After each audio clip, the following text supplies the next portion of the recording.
Greetings smartwatch fans! Babalikan ulit natin ang DT99 smartwatch. Isang sport smartwatch na very slim at lightweight from DT number 1. At this time, i-prepare natin ito sa kanyang support app, ang Wear Pro na application available sa iOS App Store at sa Google Play. So, subukan natin i-pair to. Papakita natin sa inyo kung ano pa bang mga features na available sa smartwatch na ito.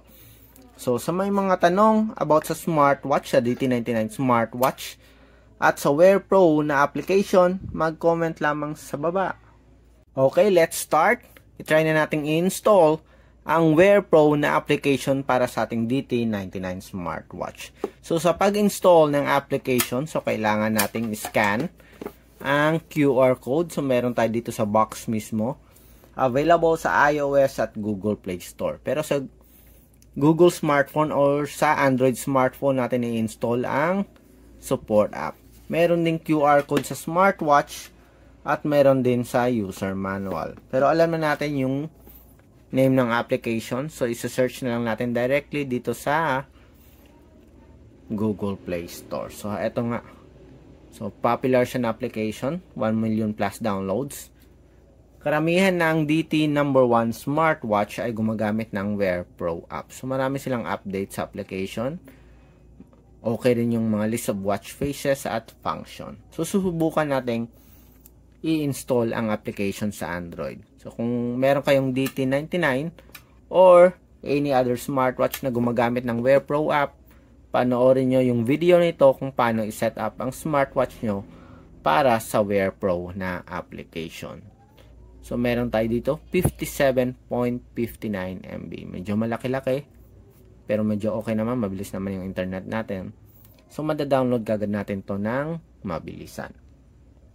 Okay, ang tutorial na ito hindi lamang para sa may DT99 smartwatch, kundi sa mga smartwatches na gumagamit ng Wear Pro application. So, pareho lang naman yung process ng pag-set up. Okay, kakaunti lang yung pinagkaiba. So, ito na. Malapit nang ma-download, makompleto yung download. At ito na nga, installing na yung Wear Pro application natin. Okay, installed na. So, open na natin yung app. So, meron tayong privacy policy at service agreement. Agree tayo dito.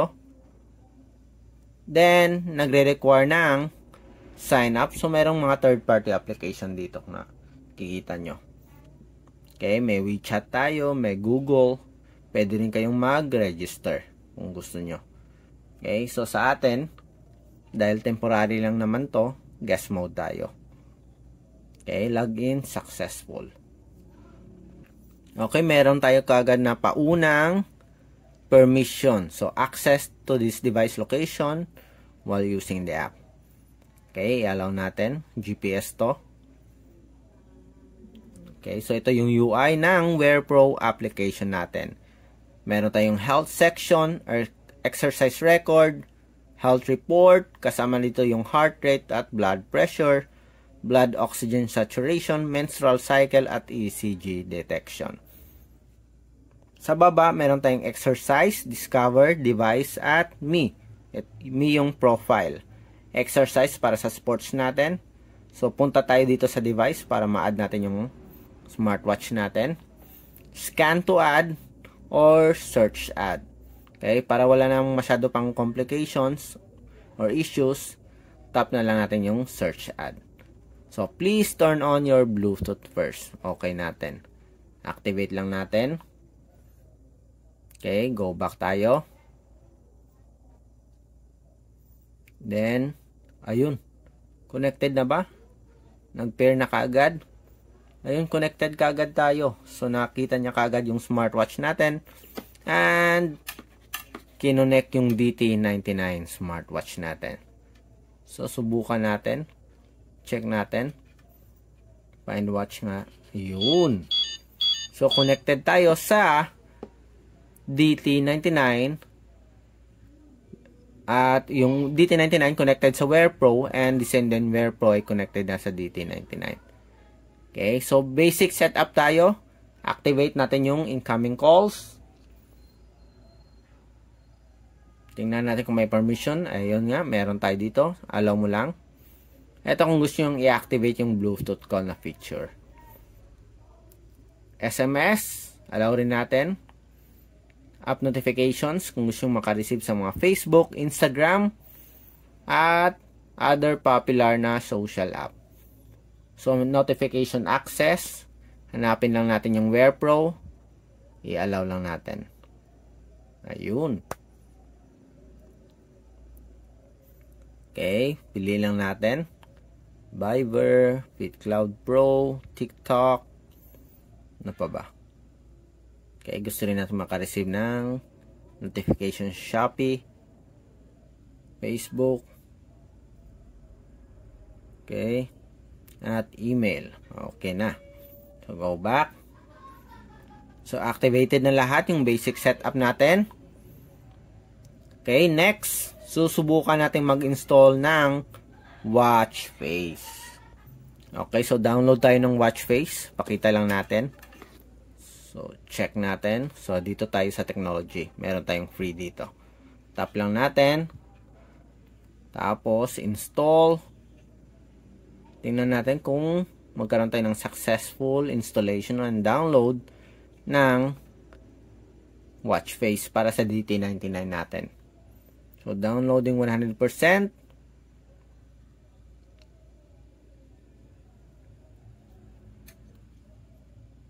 Okay, wait lang tayo.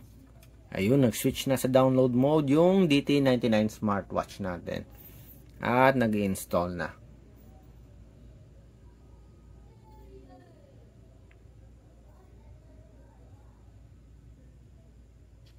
Okay, nag-restart yung smartwatch natin. And, ayun. Successful yung download ng watch face natin para sa DT99 smartwatch. Okay, sync data ulit natin.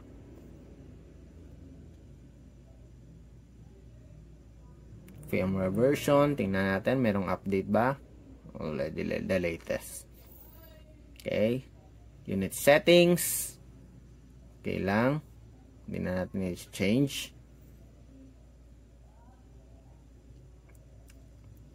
Goal settings, 5,000 steps.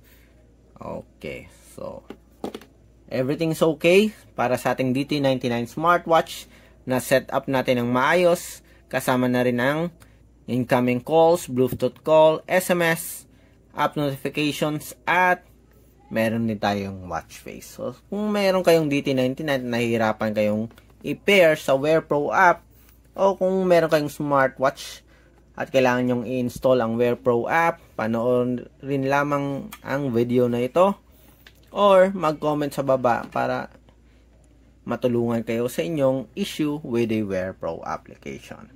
Bye!